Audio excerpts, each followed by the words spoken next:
Welcome to the Susan Brender Show. It's all about you. Featuring shows on health and wellness, the performing arts, politics, and people who inspire you to be your very best. And now, here's Susan Brender. I'm Susan Brender, and this is the Susan Brender Show. Today, my guest is Vicky Clavin. Now, Vicky Clavin is a best-selling author, a humor blogger, and an inspirational public speaker. She lives in Hood River, Oregon, where she writes the award-winning humor blog Laugh Lines, humorous thoughts and advice on how to live young when you're, well, not. Okay, that's what she says. And I want to welcome to my show Vicky Clavin, who has a lot of funny things to tell us. Here we go. Hi, Vicky, how are you? I'm doing well, Susan. Thank you for having me. Well, I told you when I spoke to you that I think that somebody who is very humorous is what we need in this society, because there are plenty of things that are horrible. So to have a guest who has a funny side to her is just a pleasure for me. So I want to ask you something. Now, Vicky, of course. Everybody whom listens to the show doesn't really know you. So what's your story? Tell me about Vicky. When did you start getting really funny, okay? Well, I'm not sure if I can pinpoint that one, but generally speaking, I'm 59. I'll be 60 this year. I'm married with 2 grandchildren, and I started writing, probably 8 years ago, about the funny side of like menopause and getting older. And we live in a society that worships youth. And it's very difficult for a lot of women when they get to be 50 or older to feel relevant and to feel non-invisible. I mean, just because we're not, a lot of what defines us is what we look like. And when we get a little bit older, we can't compete with these 25-year-olds. Mm-hmm. So I started journaling about the funny side of it, because that's kind of what I do. And I met an editor who said, you should make a book out of this material. I thought, okay. So I did. It was kind of one of those serendipitous meetings at a little boutique I was working at. And then that was 2 books ago, and we're still moving forward. I think it's important for you to define what you call humor. There's all kinds of humor. There's black humor, dark humor. There's, you name it. There's different kinds of humor. What do you define? How do you define humor? Well, that's a great question, because I have a funny story about that one. But the way I define it basically is just anything that pokes fun at something you might not otherwise find funny. And one of the things I'm really, really careful about is I never make a joke at anybody's expense of my own, other than my husband, but he's kind of legally required to let me do that. So right. That's okay. But I make fun of myself so that women can say, well, gee, there's somebody out there that's just like me, and she thinks this is funny. So maybe they can learn to laugh at themselves, because I think that's important. Mm-hmm. But the other answer to your question is, when I first pitched this Who Left the Cork Out of My Lunch to some agents in New York, there was one I really wanted to work with, and he wrote back and said, I loved your book, you're hilarious, but your humor's a little old-fashioned. And I said, what does that mean? Yeah. So apparently what it means is I don't use the F word, I'm not snarky enough, and when I talk about sex, I'm not explicit enough. Mm-hmm. And I said to him, and I never will be. So he said, well, I don't know if we can sell your book. And I thought, okay, well, so we went off and used another publisher, and it, made number 1 on Amazon. So apparently not everybody needs the F word. I think you're right. Now, there are so many funny people. You see them in Las Vegas. You see them in different places around the world.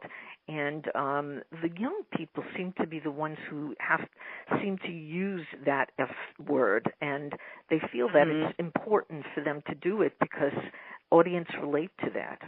What do you say? I know. Well, I say that it is an amazingly versatile word. It's an adverb, it's an adjective, it's a verb, it's a noun. It's like it can go anywhere, but it does lack a certain originality. After you've used it the first time, you've proven that you know what it is and you know how to spell it and you know how to pronounce it. So let's find something more interesting. And we're writers, for heaven's sakes, and we can't find another word. Right. So I just think it's superfluous and it's offensive to too many people. So I will never use it in my writing, but That's just me. Okay, so now what is your book about? Because people don't know, some people don't know it, but it's called Who Left the Cork Out of My Lunch? Now, first of all, how did you come up with that?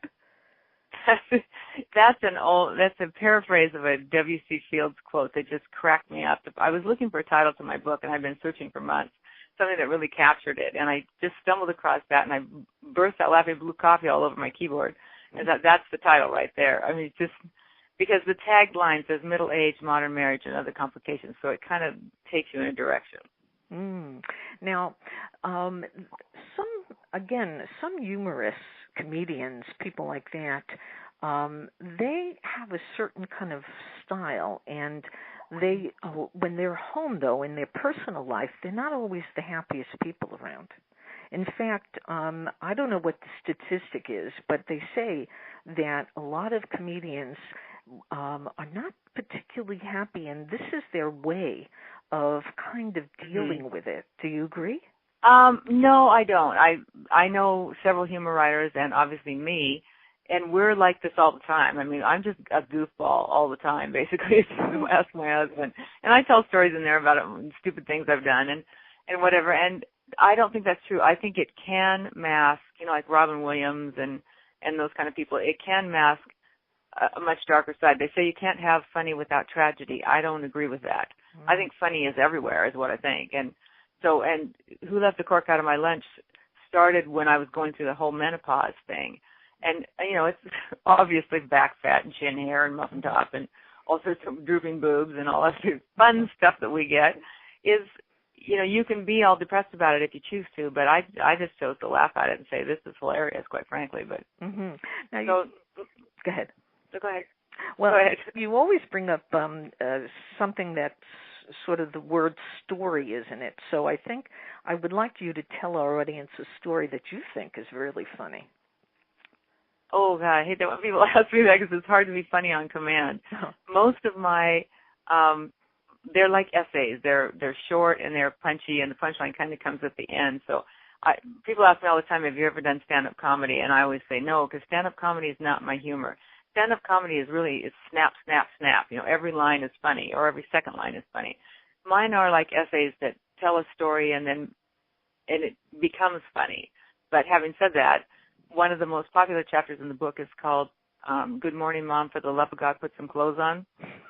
And it's the story where my son was in Iraq, and he would Skype me, and I didn't know anything about Skype. I've never even heard of it before that. And because he was halfway across the world, when he had a chance to get in touch with me, it might be 2 a.m.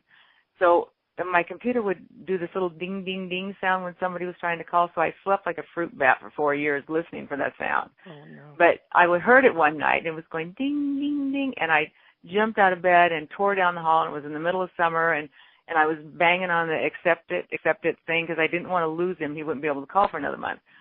And I said, oh, hi, Jake, and I saw his beautiful face. I was so happy. And then he goes, oh, my God, are you naked? And I looked down, and all I was wearing was my husband's boxer shorts because it was 110 degrees, and I just freaked. So I hit the ground. I was on my belly. I was crawling across the floor while I was waving an arm up in the air going, don't hang up, I'll be there in a minute. Jake is screaming into the Skype, audio only, Mom, click the green button, audio only. And meanwhile, his entire platoon is behind him howling with laughter. Oh, that is so funny. So I finally grabbed a T-shirt of my husband's, ripped it on while I was laying down on the floor, got up in the chair and proceeded to talk. And he said later, when people ask me what was the most traumatic thing that happened to me in Iraq, I would have to say talking to my mother on Skype. You're not kidding. I'm so sure. Scarred for life. Yeah, scarred for life. Yeah, he didn't need to see my middle-aged body naked. Oh, that is so funny. Now, in your bio, I didn't realize until I sort of really looked very closely at it that you live with Parkinson's disease. Am I right? I do. And I've had it for 10 years now. Now, a person with Parkinson's has a lot of trouble kind of getting around and doing many things. Their voice is affected, things like that. But you seem to be quite all right. Well, I developed Parkinson's or was diagnosed with Parkinson's at like 50, which is kind of young anyway. It's mostly about men in their 60s. I don't know why I drew the short straw, other than my mother's had it for 40 years, but I was 50, and which is considered somewhat young to get it. So, and a lot of it progresses very slowly. My mom didn't show signs of really having Parkinson's until 25 years later, and then it got very obvious. And so I wrote a humorous book about that because that's how I approach everything, and that was called Shake, Rattle, and Roll with it. Oh. So, and it was a way for me to connect with other people who, people ask me all the time, were you ever scared? Well, yeah. Like when I got my diagnosis, I was devastated, but, I don't think that way. So I started looking for the funny in it, and we decided, my agent and I decided to launch that book first because it was more unique in the industry. So that's why we came out with Shake, Rattle, and Roll with it in 2014. That's a great title. Now, many years ago, there was a gentleman, and forgive me, my audience, forgive me, I do not remember his name. Maybe you will. And this person found out that he had cancer. And what he did was he went in a room and he put on all these funny movies and, of like the Marx Brothers and a lot of funny cartoons. And they claim, and I'm sure it's true, that he seemed to get better. That's what you did for him. Go ahead. The humor is amazing. I mean, people ask me why is it my mission to make people laugh? Laughter is what it's all about. Laughter, it builds your immune system. It's good for depression. It's great for Parkinson's because it releases those endorphins, those little happy hormones that you want. It also makes you more fun to be around, so you're surrounded by more positive people, and I think it makes you sexy, quite frankly. If you can laugh at yourself when you're being a bozo, that's hot, and people like that, and they want to be around you. So I think you get positive reinforcement from other people. You get a stronger immune system. It reduces chances of stroke. Laughter is amazing. We were designed to laugh at things. We're supposed to find humor in things, but it's hard. You're right. This is a crazy world we're living in. That's true. Now, the humor, you're an American, and Americans have a certain kind of humor, but now it's a very interesting thing that there are people from all over the world who also are becoming comedians, humorists, whatever. And have you ever listened to their humor, and do you think it's different than ours here? Oh, I think it's very different. It's on one hand, British humor is very, very different than American humor. We range from stand-up comedy who use the F word to people who just write like Irma Bombeck and all that stuff. But British humor is very staid. It's very droll, and it's very, I love it, quite frankly. But that whole Downton Abbey cult following thing is all about British humor, and it's interesting because the only person I've ever had that didn't think I was funny lived in the UK and didn't get she just said, it's not that I don't think you're funny, I don't get it. She kept saying, like, what's the punchline? And so she emailed me a couple times, and I took no offense at this at all. I just said to her, you know what, we just have very different sense of humor. Yeah. So, and that's fine, but the interesting part is that my one little moment in the sunshine here, on the third week after Who Left the Cork Out of My Lunch was launched on Valentine's Day of this year, it was #1 in humor genres in the United States, UK, Australia, and Canada, all on the same day. Yeah. So humor can be international. Yes, and what about the fact that it's also cultural? I mean, certain kinds of humor are based on the culture. Don't you agree?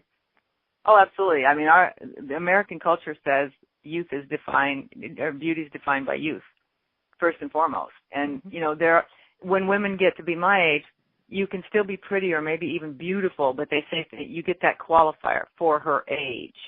She's really beautiful for 60. She's really pretty for her age. They don't ever say a 24-year-old is pretty for her age.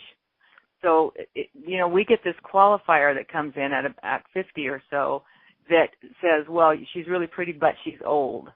And it's, we need to kind of find a way to make that a joke. So it's not, when we don't take it so seriously. So much happens to us visually, going through menopause and all that kind of stuff. And I've talked to hundreds of women over the years about the frustrations of dealing with weird body changes, and suddenly you gain weight on one Cheerio and a Diet Coke. It's like, and you go to the gym for 6 months and nothing happens. It's like, so, and if you're raised to be, pink tutus and big Gerber daisies on your head. You're taught to think that being pretty is kind of the holy grail. Yeah. And you can be beautiful in so many other ways, but we have to wrap our minds around the fact that no matter what we do or how much Botox we get or what we do plastic surgery, what size we stay, we are never going to be young again. Mm-hmm. 60 isn't middle age, unless you're going to live to be 120. 40 is middle age. We're just kind of getting there, You think 40 is getting there, huh? Yeah, well, 40 is middle age because most of us live to be in our 80s, but I just think we have to reach a point where we're able to let go of trying to be young, and we find the fabulousness about this age that we are now, and that it's funny and it's fabulous and we're amazing and we have so much to offer. I saw this bumper sticker type thing the other day, and I just loved it. It said, 50 is the new 25, but with brains and money. There you I go. thought, okay, I like it. There you go. That's my book right there. There you go is right. Now, I met someone who told me that the reason that she's so in love with her husband is that every day he makes her laugh. Mm-hmm. And I listened to that and I said, it's true. If you are married, if you have a boyfriend, if you have a partner, and you can make each other laugh, wow. That's everything. That's it. My husband says it all the time. He said, Vicky and I have one good belly laugh a day. And we do. We just do. Something about it just cracks us up. And when we have sort of a marriage rule when we fight, the first person that laughs wins. Life has to be funny. It just does. If you're going to enjoy it, and you can't be depressed or feel negative or be angry when you're laughing. It's not possible because your body secretes two different types of hormones and it can't do it simultaneously. So it's physiologically not possible to be angry or depressed if you're laughing. Yeah. So the more time you can spend doing that, you're not going to spend being the other. Yeah. Now, Vicky, do you remember the show MASH, M-A-S-H? Oh, of course. Now, do you remember? I mean, this was during war. I mean, and they made it into such a funny story.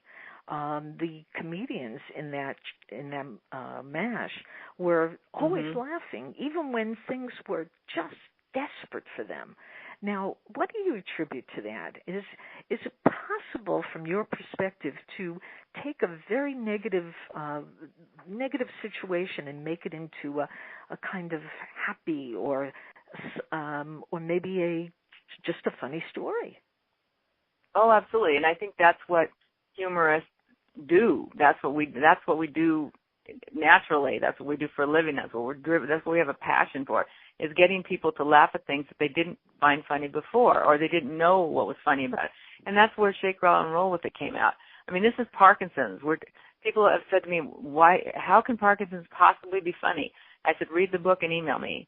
And I would get these emails from them just saying, oh, my God, I was howling. This is a scream. And it helped if about half my readers were Parkinson's patients, but the other half are people who loved Parkinson's patients. And they said, my mother has it, or my dad has it, or my sister has it, and I just don't know how to help her or how to help him. I don't know what to say. I don't know. And I said, well, there is a funny side. I mean, the most popular chapter in that book is called I Gave My Husband a Pole Dance. It's been 2 days and he can't stop laughing. This woman said, I have this visual of you trying to do a pole dance. I said, well, that visual in your head, that's what it looked like. Like, it was just bad. But, because I have Parkinson's, I fell off my pole and tripped over myself. And, it's just, but the intent was there. Oh, and, my husband still laughs about it. But, so, yeah, we're, as humorists, that's what we feel like our mission is, what our destiny is, to help people laugh at things that they didn't know were funny. Yeah. Now, let's talk more about your book. I want you to tell the audience a little bit about it because you said it's an award-winning humor story or book. So I want to... Yeah, which was a delightful surprise. Okay, so do you have the book in front of you? I do. Okay, what I'd like you to do, if you will, is just take a little tiny bit out of one of the chapters and read it to our audience. Oh, my goodness. Well, the first chapter is called The Big Girl Panties Society, Rules for Membership. And it kind of establishes the rest of the book. And I talk about, how to become part of this Big Girl Panties group that takes on menopause and aging like, ninjas. And the very last one that kind of wraps that chapter up says that one of the rules of Big Girl Panty membership is that you must be able to laugh at yourself. And it says, various body parts have shifted downward like underground fault lines. Hair has stopped growing on our heads, but is now sprouting on our chins. Thighs jiggle when we're standing still. We gain weight on 2 Cheerios and a Diet Coke, and we wear age-appropriate clothing. We have to record any show that we want that comes on after 10 p.m. And we love sex, but we're usually too tired to have it.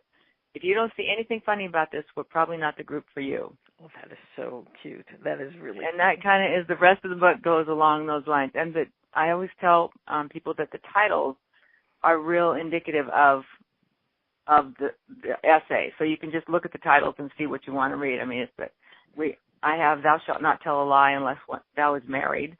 Not Tonight, Dear, I Have a Headache. What is she really saying? My Closet Has a Fabulous Life. It's Just Not Mine. And it's just all kinds of, it's just fun. The book it's like 3-page essays. They're short, they're fun, quick reads about the humorous side of being 50 or older. And there's marriage advice, there's how-to lists, there's a few personal anecdotes, and those are kind of my most embarrassing moments that I just hurl out there for everybody to see. I mean, my husband keeps saying, I can't believe the stuff you put in there. And I said, well, why not? That's right. They can't laugh at me. How are they going to laugh at themselves? I mean, I don't care if they know. So there you go. And so I have no filter. Yeah, that's fine. I think that's what sells a book. Certainly, when you watch television or you go to a film, it's so very important for the people who put it together to find humor in it, or to at least tell us the stories that we can relate to. And I'm sure everybody can relate to what you're talking about. Now, Vicky, what advice would you give to aspiring writers? Because, people who write books, and there's a lot out there, I mean, it's very difficult to sit down and figure it all out. It is, and there's nuances and little tasks about writing a book that you don't realize until you get there. But the best advice I would give, because people ask me that all the time, I want to write a book. What do you do? I said, you just write. Find the time, find the motivation, find your voice. And one of the best places, if you're thinking of writing a book, start with a blog. It's a really easy way. Blogs are wonderful because they're an easy way to test the waters and see what resonates with people without any permanency. If you write a book and it flops, you've now got, $5,000 investment that's in your garage for the rest of your life. If you do a blog and you write a post and it flatlines, you just delete that one and skip it and move on. And then wait to see the ones that hit. And a lot of people, they say, I can't write a blog because I'm not good enough. Well, of course you're not. You haven't done it yet. In the first few months, nobody's going to read it anyway because they don't know that you have one or how to find it.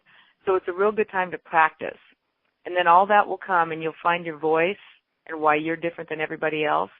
Then you've got something you can start working with. And you can always go back and delete all your crappy first posts. I did with mine. I took my whole first year out. Yeah. So, it's mostly just if you want to be a writer, write.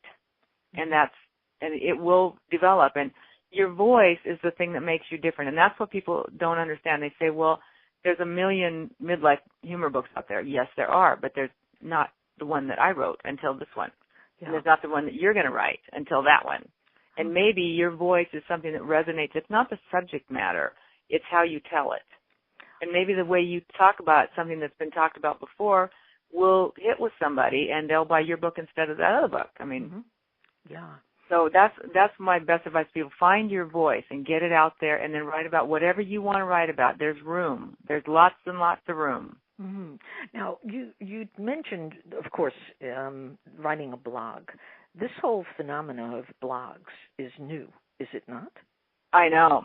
And I went to the Irma Bombeck Writers Workshop in March, and they talked a lot about blogs. And they said this is a wonderful time to be a writer because there's a path now that didn't exist before, and it's called a blog, where you can go in there and fire something out and see if it's any good and test the waters, develop your style.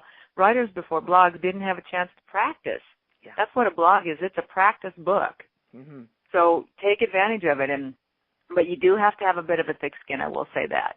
If you're sensitive and if somebody says it's not funny or I didn't get it or whatever, and that destroys you, this is the wrong industry because people are mean. So Humor writers, not so much because we're not controversial, but I've had a few trolls, and if you're writing anything controversial, like serious stuff, you're going to get hammered, and you just have to be prepared for it. Okay, so we're going to finish on a couple of things. Now, the first thing I want to have you talk about is the process that you have to go through in order to get your book out there. Ooh, yeah, that's a tough one. Well, you can try to get an agent, but the large publishing houses are, A, going out of business, and B, won't work with anybody that's not proven. So what they want is for you to go through self-publishing or small publishing houses, and then if your book sells, they'll pick it up. Mm-hmm. So that's the process. Other than that, basically you write the manuscript, you either look for a small publishing house or self-publishing like through Amazon, and they will walk you through it. It's just you send in the manuscript, they format it, you pay for that, you get a cover designer, you pay for that. But anybody that's going to, like even Amazon.com with CreateSpace, they will walk you through it. It's not complicated. It's just time consuming, and it's a little bit expensive. You know, well, if you have to do it yourself, it's easily $5,000 before you've got your first book in your hand. Wow. And what about publicity? But the timing now is faster. Yeah. Publicity you do yourself. And even the big even Rand McNally now won't do. You know, in the old days they would set up book tours for their authors and all that kind of stuff. Nobody does that anymore. You have to do that no matter who publishes your book. So it's like, you know, you set up your own book signings, you go into the bookstores, you do all that stuff yourself now.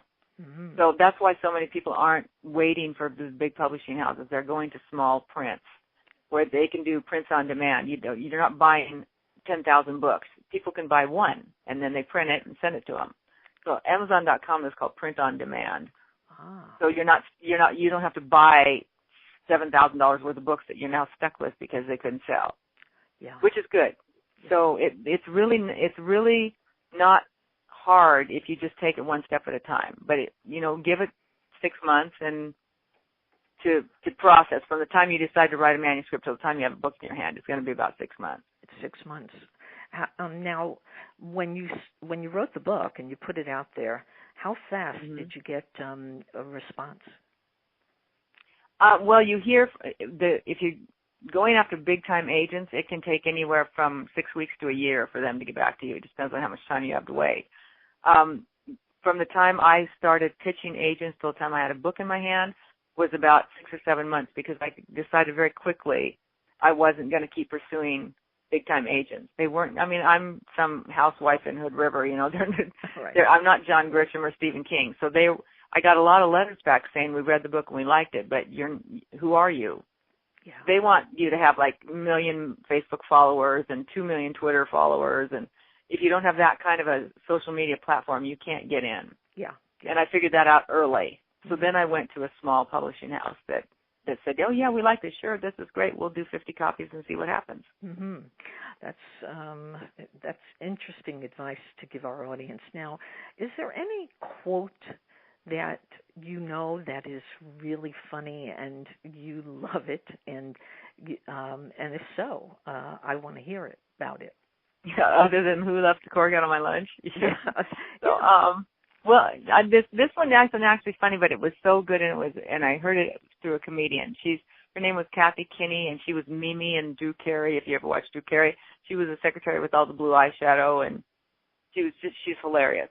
And she just released a comedy book about midlife, and she said her punchline was, "You don't have to be 21 to have your whole life ahead of you." And I just love that. Yeah. I love that. Yeah. And so I've got that in my office right now, thinking, okay, I'm going to be 60, and you know what? It's all good. Mm-hmm. It's the good stuff is still yet to come. That's what I want women to take away from my book, is the good stuff is still coming. It's not over or behind you. There you go. Now, one of the quotes that I think is really kind of cute, and maybe not all that funny, but it's a little funny, is, today I laughed, I want you to know, thinking about you coming on my show. And I laughed so much until my abs started hurting. So I can skip the gym today. And I have you Vicky Clavin to thank for that, because going to the gym, my pleasure. Going to the gym for me is, not the greatest thing. So, Vicky Clavin, I always love my guests to have the last word. So if you were to tell our audience something funny, what would it be? Oh my gosh, it's so hard to be put on the spot like that. Something funny was that one of the women who was another author who did it, quote on my book, says, "Aging may suck, but Vicky Clavin makes it suck just a little less." Ah, that's great. What more can you ask? No more than that, Vicky. It's been a delight to have you on the show. Now, if people want to buy your book, repeat the name and tell them where they can get it. Okay, it's called Who Left the Cork Out of My Lunch. You can get it at Amazon, you can get it at Barnes & Noble or iTunes, and you can go to my website, which is laugh-lines.net. You have to have a little hyphen in there, so it's laugh-lines.net. And it will tell you all about it, and you can read the reviews on Amazon and hopefully buy it and laugh. Well, that's great advice. And so my guest today has been Vicky Clavin, who is a very funny lady and has a great attitude, even though she has things standing in her way, but she overcomes them because she's got as I said, a wonderful attitude. So thank you, Vicky, for being on the Susan Brender Show. Thank you, Susan. My pleasure. Bye-bye.